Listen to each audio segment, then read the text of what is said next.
इंदिरा संत यांच्या मृदगंध या ललित लेख संग्रहातून मला समजलेली देशभक्ती नावाचा ललित लेख.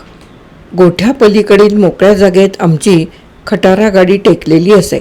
त्या गाडीत बसून मी, ताई, काशी मावशीची मुले, शेजारची काही अशी कवितेच्या भेंड्या लावण्यात, गाण्यात, भांडणात इतके गुंतून गेलो होतो. हातवारे करत मोठ्याने करवादत सत्यप्पा गाडीशी केव्हा आला समजलेच नाही.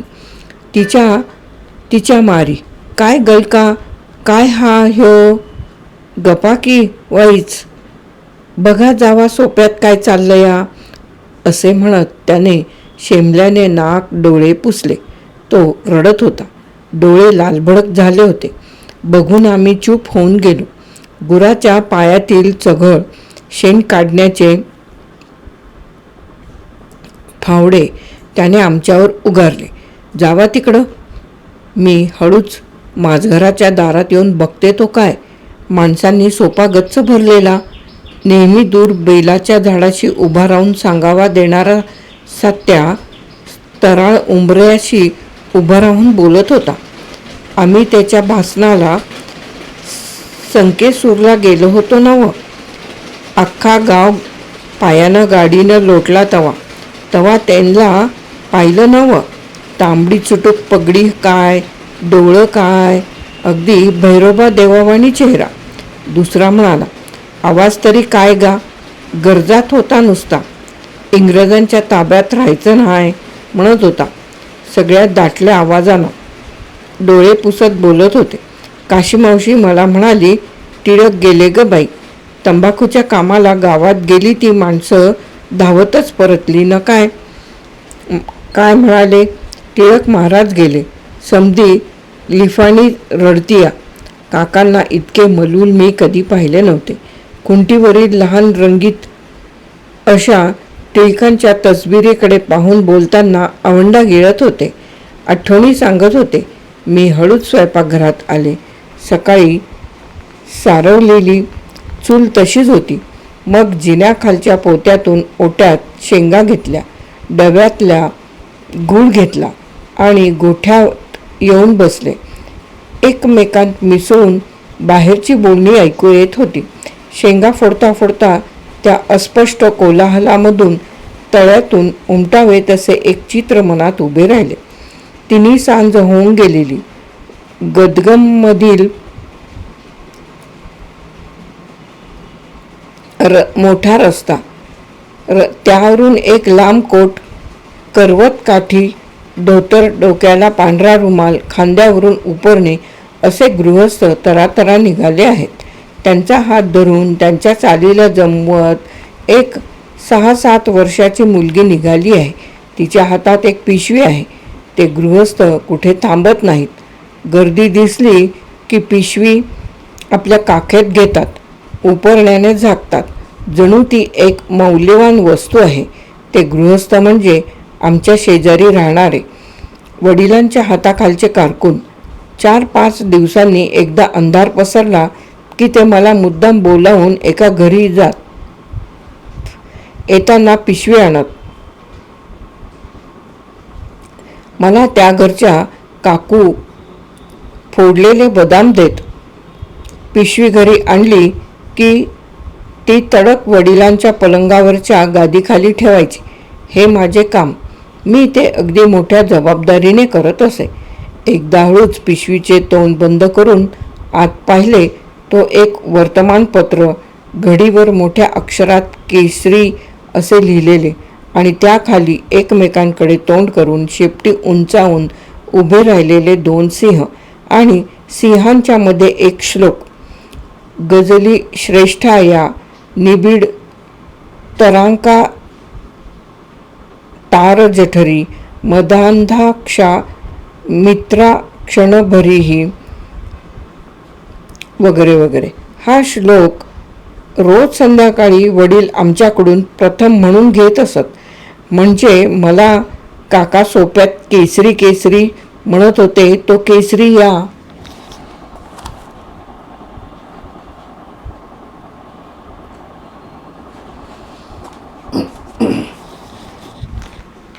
टिळकांचा तर हे एक नवे ज्ञान झाले. आपला हिंदुस्थान इंग्रजांच्या गुलामगिरीत आहे. त्याला सोडवण्यासाठी टिळक केसरीतून लिहितात, भाषणे करतात, शिक्षा भोगतात. ते देशभक्त आहेत हे सर्व स्पष्ट समजले नाही. पण टिळकांच्या या मृत्यूने अवघी लिफाणी रडली. याने मात्र मन भिव भिव होऊन गेले. आता त्या सोप्यातील फोटोकडे कधी लक्षही न देणारी मी तो जाणीवपूर्वक पाहू लागे. केवढा मोठा देशभक्त. बेळगावशी थोडी समरस झाले आणि पुन्हा देशभक्त. देशासाठी या शब्दांचे धुके माझ्याभोवती जमू लागले. देशभक्त गंगाधरराव देशपांडे रस्त्यात दिसले की मी मोठ्या आदराने त्यांच्याकडे पाहू लागले. कर्नाटकचे सिंह होते ते. तसेच उग्र आणि तशीच आवाजाची गर्जना. काँग्रेसचे अधिवेशन, त्यातील नेते दुरूनच बिटी पाहिले. गांधींना पाहिले ते तर आमच्या नरसोबावाडीच्या गुरुजी आजोबांसारखे. वरून उघडे, कमरेचा पंचा, बसणेही त्यांच्यासारखे ताठ. गंमत वाटली. काँग्रेस सोहळा संपला आणि आम्ही शाळकरी मुले उगाचच इंग्रजांचा द्वेष करायला लागलो.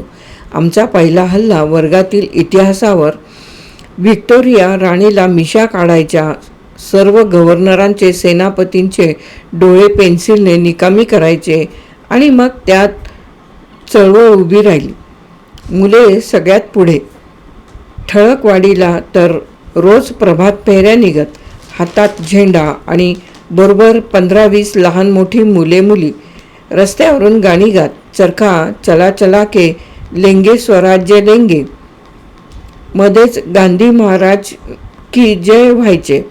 पोलिसाने अडवले की तिथेच बसून पुन्हा गाणी जय जयकार सुरू करायचा. कधी पोलीस अटक करायचा. माझ्या बरोबरच्या बहुतेक मुली यात गुंतल्या होत्या. सूत काढत होत्या. कधी दारूच्या दुकानावर पिकेटिंग करत, कधी चौकात विलायती कपड्यांची होळी करत. वरून आदेश यायचा आणि हिरिरीने या काम करायच्या. मुली नुसत्या भारून गेल्या होत्या. हे सर्व देशासाठी होते. पूर्वी टिळकांनी जे सुरू केले तेच ते पुढे चालले होते. मलाही या लढ्यात भाग घ्यावा वाटे, पण काकांची सक्त मनाई होती. ते ओरडत. मुलांचा आणि चळवळीचा संबंधच काय मुळी? शिका आधी. हे बिकेचे डोळे कशाला? मला फार वाईट वाटायचे. राग यायचा. कुणीतरी त्यांना सांगावे असे फार वाटे. सुखदेव मास्तरांच्यावर माझा फार विश्वास. त्यांना प्रथम सांगायला गेले तर त्यांनी तोच सूर लावला. तुला या चळवळीत कशासाठी भाग घ्यायचा आहे? देशाला स्वातंत्र्य मिळावं म्हणून ही चळवळ आहे. देशासाठी मलाही काही करावंसं वाटतं. मी सांगितले. मग ते म्हणाले, बरोबर आहे तुझं, पण अगोदर मॅट्रिक तर हो, मग चळवळीत पड. तोपर्यंत खूप वाच. दुसऱ्या दिवशी त्यांनी काकांच्या बरोबर मला शिवराम महादेव परांजपे यांच्या भाल्याच्या फेकी वाचायला पाठवून दिल्या. रोज आमच्या दारावरून प्रभात फेरी जायची. इंदू गुणाजी मला ये म्हणून हात करायची आणि मी आवंडा गिळून बघत राहायचे. एकदा अहोबाईंनी सहज विचारले, तू बरी चळवळीत नाही पडलीस गुणाजीसारखी? काकांची परवानगी नाही. मी म्हटले, बरोबर आहे त्यांचं. चळवळीतच का देशभक्ती आहे? अण्णासाहेब कर्व्यांनी स्त्री शिक्षणासाठी किती कष्ट सोसले, केवढी मोठी चळवळ उभी केली, किती ठिकठिकाणी शाळा काढल्या. हे सुद्धा देशासाठीच की. तू शिकते आहेस हेही देशासाठीच बरं. पण माझे मन आपले तळमळत होते. आमच्या शाळेसाठी मुन्शी मास्तरांना मी वर्गात एकदा म्हटले, सर मला स्वातंत्र्याच्या चळवळीत भाग घ्यावा असं फार वाटतं. लुक हिअर मिस दीक्षित म्हणत त्यांनी वर्गातच मला सांगितले, या चळवळीत नुसते साहस आहे, तुम्हाला न पेलणार. तुला जर खरं देशभक्त व्हायचं असेल, देशासाठी काही करावंसं वाटत असेल तर तू डॉक्टर हो, वकील हो, मोठी अधिकारी हो, आणि तुझ्या ज्ञानाचा अधिकाराचा लाभ भोवतालच्या असंख्य गरीब अडाणी बायकांना दे. जे जे करशील त्यामागे हे देशासाठी हे मूळ मनात धरून ठेव. म्हणजे तू मोठी देशभक्त होशील. म्हणजे तुझी तू नेता म्हणून नव्हे. एकीकडे उकळीवर पाणी शिंपावे तसे हे विचार माझ्या मनावर परिणाम करू लागले. मी अभ्यास केला, परीक्षा दिल्या आणि संसारालाही लागले. पण मिळेल तेव्हा आणि मिळेल तसे गांधींचे राष्ट्रहितासंबंधी विचार, त्यांचे चरित्र, त्यांच्या डायऱ्या, त्यांच्या आठवणी यातून अगदी मनापासून जात राहिले. चळवळीच्या निमित्ताने त्यात भाग न घेता आल्याच्या खंतीने मला हा छंद लागला. गांधींच्या इतके सोपे, अनुभवी, अजाण, माणसाला समजण्यासारखे सोपे दुसरे कोणी लिहिलेले नाही. मी त्या सर्व मंथनातून माझ्या मतीने काढले ते हे गांधींचे राष्ट्रहिताचे एकूण 4 विचार व्यक्ती मूळ धरून आहेत. व्यक्तीच्या दैनंदिन आचारांवर त्यांची श्रद्धा गुंतली आहे.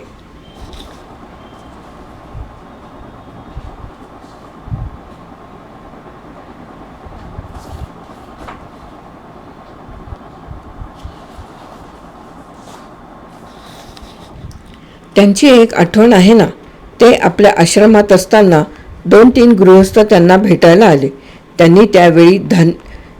गांधी त्यावेळी धान्य निवडत होते. काम संपवून ते बाहेर आले. त्या लोकांना देशासाठी काही करायचे होते. त्यासाठी ते मार्गदर्शन मागण्यासाठी आले होते. त्या तिघांनी पाणी पिऊन ठेवलेल्या 3 ग्लासांकडे बघत गांधीजी म्हणाले, तुमची देशसेवा इथून सुरू होते आहे. पाण्याची केवढी ही उधळपट्टी, किती पाणी फुकट घालवलं. पाणी ही राष्ट्रीय संपत्ती असताना आणि तिची देशात टंचाई असताना एकाने दाराच्या कोपऱ्यात पाणी फेकले होते.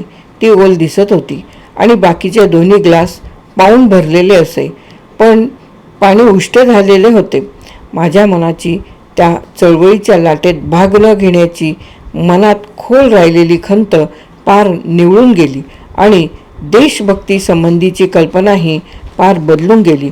उकळीवर पाणी शिंपले गेले त्याचाच हा लाभ. इंदिरा संत यांचा मला समजलेली देशभक्ती नावाचा ललित लेख येथे समाप्त.